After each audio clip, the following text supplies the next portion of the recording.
അടുത്തതായിട്ട് ഞാൻ പറഞ്ഞു 9 ഔഷധക്കൂട്ടുകൾ ഉണ്ട്. ഏതൊക്കെയാണ്?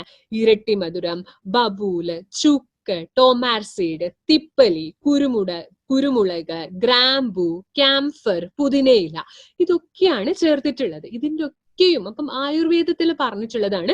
പല്ല് തേക്കുമ്പോൾ എന്ത് വെച്ചിട്ട് തേക്കണം എന്നുള്ളത് പറഞ്ഞിട്ടുണ്ട്. കടുതിക്ത കഷായകം വെച്ചിട്ടാണ്, അതായത് എരിവ്, ചവർപ്പ് ഉള്ള വസ്തുക്കളെ വെച്ചിട്ടാണ്, ട്വിഗ് അതായത് മരക്കഷ്ണം വെച്ചിട്ട് തേക്കണം എന്ന് പറഞ്ഞിട്ടുണ്ട്.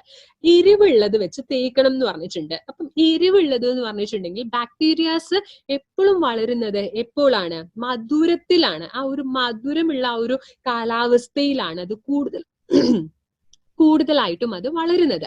അതിനെതിരെയായിട്ടുള്ളതാണ് കടു, എരിവ്.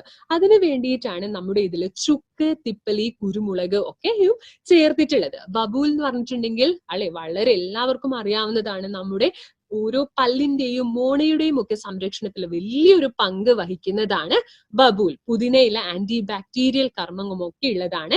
ഇരട്ടിമധുരവും അതേപോലെ ആന്റി ബാക്ടീരിയൽ കർമ്മങ്ങൾ ഉള്ളതാണ്. അതേപോലെ കുറച്ചുകൂടി തൊണ്ടയ്ക്കൊക്കെ കുറച്ചുകൂടി സൂത്തനിങ് ആയിട്ടുള്ളത് ആണ്. തൊണ്ടയുടെ കർമ്മമൊക്കെ നല്ല വോയിസ് ഒക്കെ സ്വരീയമായിട്ടുള്ളതാണ്. നല്ല വോയിസ് ഒക്കെ വരുന്നതിന് സഹായിക്കുന്നതായിട്ടും കൂടി ഉള്ളതാണ്. ഇനി കുറച്ചുകൂടി ഇമ്പോർട്ടന്റ് ആയിട്ട് ഇത് നോക്കാനുള്ളതാണ് ഗ്രാമ്പൂ എന്ന് പറയുന്നത്. അപ്പൊ പണ്ടേ അറിയാം അല്ലെ, ഗ്രാമ്പൂ പണ്ട് മുതലേ കേട്ടിട്ടുള്ളതാണ്. പല്ല് വേദനയൊക്കെ വരുമ്പോഴത്തേക്കും ഗ്രാമ്പു ചവച്ചു പിടിക്കാനായിട്ട് പറയും. അപ്പൊ എന്താണ് ഈ ഗ്രാമ്പുവിന് ഒരു ലോക്കൽ അനസ്തെറ്റിക് ആക്ഷൻ ആണ്. അതായത് ഒരു നമ്പനെസ്, ആ ഒരു ഭാഗത്തെ മരവിപ്പിക്കാനായിട്ട് കഴിവുള്ളതാണ് ഈ ഗ്രാമ്പൂവിന് ഉള്ളത്. അതോടൊപ്പം തന്നെ നമ്മുടെ ഇനാമലിനെ സംരക്ഷിക്കാനും ഇത്തരത്തിൽ ഉണ്ടാകുന്ന ഡെന്റൽ പുഴുപ്പല്ല് ഒന്നും ഉണ്ടാവാതെ സംരക്ഷിക്കുന്നു. കറ പല്ലിൽ അടിഞ്ഞുകൂടാതെ സംരക്ഷിക്കുന്നു. അസഹ്യമായിട്ടുള്ള ദുർഗന്ധമുള്ള ഒരു വായ്നാറ്റം ഒന്നും വരാതെ സംരക്ഷിക്കുന്നതാണ്. അതേപോലെ പല്ലില് ഒരു യെല്ലോയിഷ് ആയിട്ടുള്ളതോ അല്ലെങ്കിൽ ബ്ലാക്കിഷ് ആയിട്ടുള്ളതോ ഒന്നും സ്റ്റെയിൻ ഒന്നും വരാതെ സംരക്ഷിക്കുന്നു. അപ്പം എന്താണ്